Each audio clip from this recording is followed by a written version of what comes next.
వాక్యంలో యోహాను 8వ అధ్యాయం, అందరూ కూడా తెరవాలి. యోహాను 8వ అధ్యాయం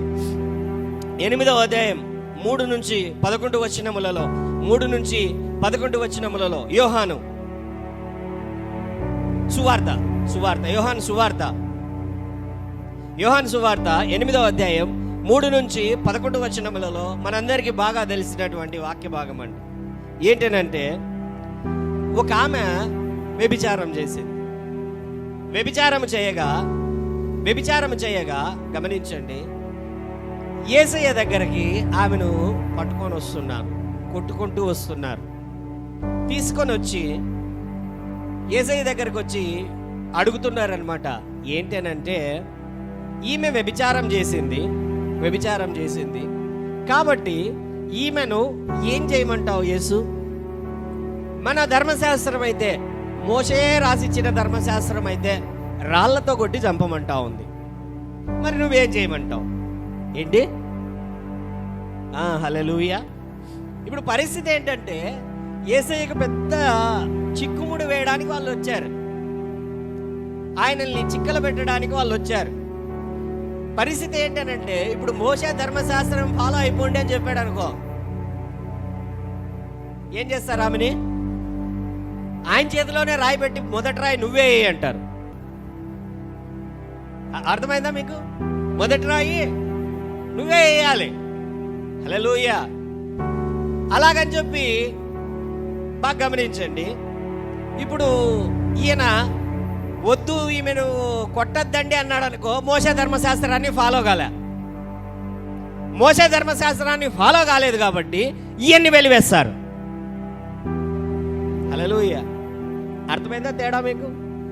ఒకవేళ ఈయన కొట్టండి అన్నాడు అనుకో, ఈయన ఏదైతే బోధిస్తున్నాడో, ఏదైతే చూపించమంటున్నాడో, ఏదైతే చేయమంటున్నాడో, ఆ కృప, ఆ కనికరము, ఆ హల్లెలూయా ఏం చేశాడు యేసయ్య? తెలివిగా బాగా గమనించండి. వెంటనే ఆయన చేసిన పని ఏంటంటే, మనందరికీ తెలుసు.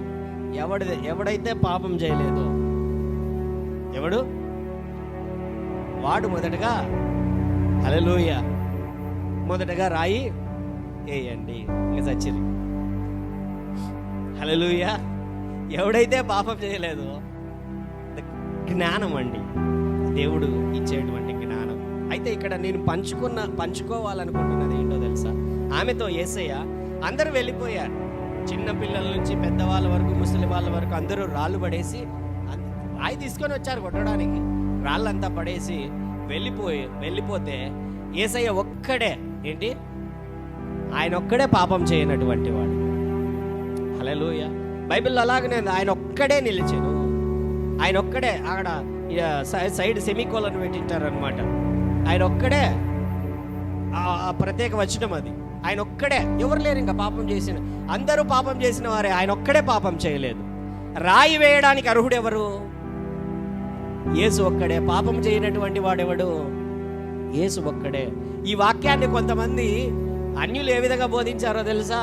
కొంతమంది గురువులు, అన్యమత గురువులు, యేసు కూడా పాపం చేశాడు అందుకే రాయి వేయలేదని బోధించారు తిక్క విధవలు. అర్థమైందా? అక్కడ యేసు ఒక్కడే నిలిచాడు. ఏమున్నది అక్కడ? అందరూ పోయారు. యేసు ఒక్కడే ఎందుకు నిలిచాడు? ఆయన పాపం చెయ్యలేదు కాబట్టి. హల్లెలూయా. ఆయన అంటున్నాడు, అందరూ వెళ్ళిపోయారా? అలాగైతే అమ్మా, నేను నీ కృపనిస్తున్నాను. కృప ఏం చేస్తుందో తెలుసా? ధర్మశాస్త్రము చంపమంటుంది.